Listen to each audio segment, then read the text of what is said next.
जेरै सावरा नोंहा सोरबा मोजां मोननाय दं नामा दं आंनो माने जेबो मोजां मोननाय खिथाया नोङो तो खुलुमबाय बयखौबो लोगोफोर बे समाव नोंथांमोननि गेजेराव मोनसे भाइराल भिडिअ शेयार खालामनो नागिरदों जिहेतु नोंथांमोना नुदों जानांगौ ससियेल मिडियायाव सासे बर' आइजो आइ रिभार फेस्टिभेलाव बेरायनो थांनाय नामैनो हरनि 11:30सोआव जे गोमानाय खारखुमानाय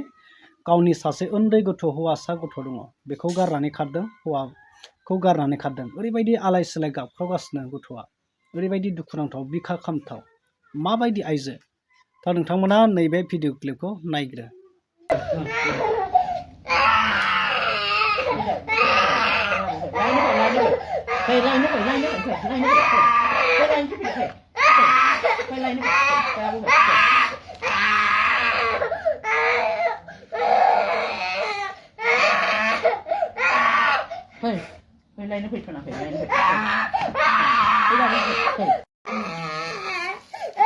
नाय लोगोफोर बिनि बिमाया दाखालै मोनानि 7 थारिख आइ मेला रिभारनि मेलानि जोबथा मोनायाव 11थायाव बे फिसाखौ दोननानै फिसायखौ दोननानै गोमानानै दङ लोगोफोर बे गथ'आ बेसेबां गाबनानै दं बिमा बहा दं नोंलाय मानो दिनैसिमबो खबरानो गैया सानथाम जाबाय बहा थांखो नोङो सासे गथ'खौ गारनानै सासे गथ' 4 बोसोरल' जादों बेखौ बोरै गारनानै थांनो हाखो नोंलाय बहा दं नोङो फैफिनदो जेरावखि थाया मानो नों फैफिनदोल' नोंखौ जेबो खालामा बहा दं नों माने सिरियै थाबाय थाखो माने बबे जायगायाव दं जेरै सावरा नोंहा सोरबा मोजां मोननाय दं नामा दं आंनो माने जेबो मोजां मोननाय खिथाया नोङो नों आंखौनो सिगांबो गोसोथोनानै हाबा लाखाबाय दिनै गथ'आनो सासे 4 बोसोरनि जाखाबाय दिनैसो नों आंखौ माने सेया खालामनानै गारनानै थांखो मा जाहोननि थाखाय नों मोजाङै जेबो फोरमायनानै लाया नोङो जेबो नोंखौ खालामानो जेबो दायखौनो होआ नोंखौ अब्लाबो माने नों बिदि गारनानै खारलांखो नों जेरावखि थाया मानो फैफिनदो आं नोंखौ लाफिनो नों फैफिनबानो जाबाय नै रजिता आदै नों मानो मा सानदों नोंलाय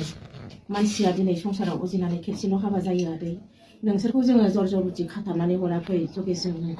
नोङो मोजां मोननानै थांदों बेबो मावरिया गथ' जगेशआबो दिनै नोंनि फिसायाबो बेहा दिनै रावबो गैया आंगो नोंनो मिथिखायो नोंखौ बेखौ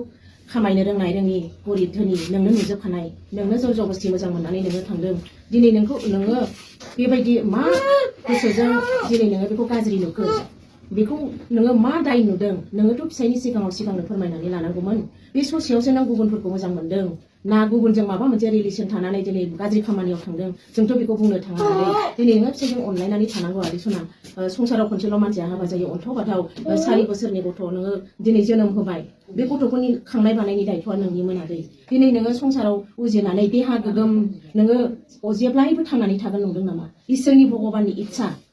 आदै सना दिनै नोङो गाबोन माबा मोनसे बिपद जायोबा थाङै थुङै नोंनि फिसायखौनो नांगोन नोंनि बिमाखौनो नोंनो नांगोन आदै दिनै बे गथ'नि मोखांखौ नों मानो अननो ओंखाराखै बे गथ'आ मा अबस्था जानानै दं बे फिसायखौ नों मानो अननो ओंखाराखै आदै खमसे खम नोङो अनदो मानसिया फापखौ दायखौ गोरोन्थिखौ मावो नाथाय गिदिंफिननाया गावबा गावनाव थानांगौ आदै मानसिया अराय समनि थाखाय संसाराव जोनोम लाफिनाखै आदै दिनै बे गथ'नि